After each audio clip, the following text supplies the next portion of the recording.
A DBA, or doing business as, is essentially a nickname for your company. In Texas, a DBA is also called an assumed name. DBAs are a great way to rebrand your company name, to add new brands to your company, or to change your company name completely. For sole proprietors and partnerships, DBAs offer the ability to operate under a name that isn't the business owner's surname. For more information on the specifics of what a DBA is and how it can be used, check out our other video, linked below. In this video, we will go over the steps you need to take in order to form a DBA in Texas.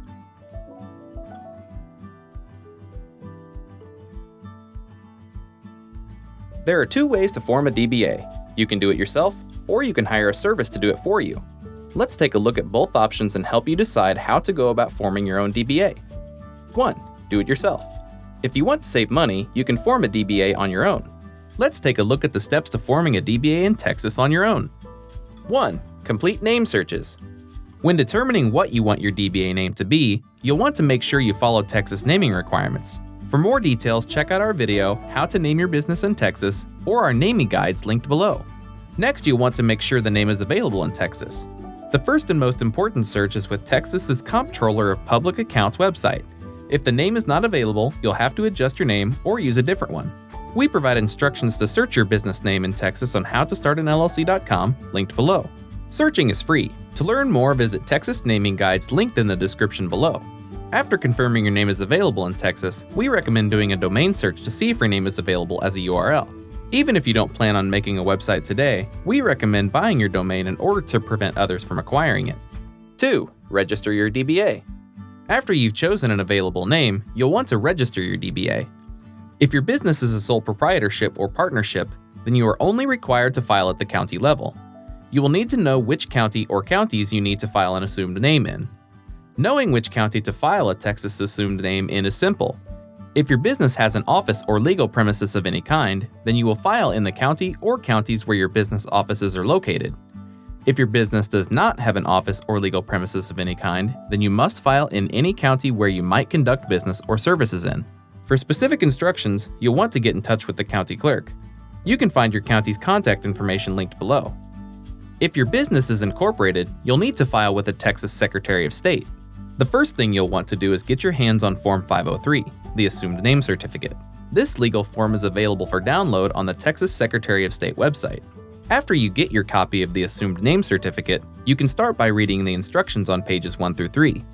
The legal application will ask for your new DBA name and information about your business, such as the business's structure and file number, where the business was formed, the principal office address, how long you will use the assumed name, with 10 years from the filing date being the maximum in Texas, and each county the assumed name will be used in. Next, you will need to submit a duplicate copy of your assumed name certificate to the Secretary of State. You should not send the original form, and the form does not need to be notarized. This can be done by fax, mail, or in person. Filing fees vary, so check out our pages linked below for more detailed information. And with that, you'll have a DBA in Texas.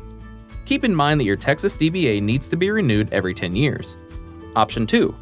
The second way to form a DBA is to hire a professional service to create your DBA for you. Hiring a professional service to file your forms and do name searches will cost you an additional $50 to $150. However, there are several benefits to working with a pro. A hired professional files your DBA for you, keeps you up to date with renewals, and assists with publications. DBAs, or doing business as, are also known as trade names, assumed names, or fictitious names of a business. Informal business structures like sole proprietorships and partnerships can use DBAs as their business name instead of their surnames. Formal business structures like LLCs and corporations can use DBAs as a means to rebrand their name, add new brands, or change the name they are using as their business name. DBAs are not a business structure and are not separate legal entities.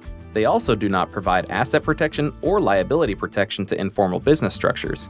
For state-specific guides on how to form a DBA, check out the pages linked below, and for a more detailed guide, visit startupsavant.com. Give the video a like if you found it useful, and subscribe if you'd like to see more. And if you have questions or encounter any roadblocks, leave a comment below. Good luck in starting your small business.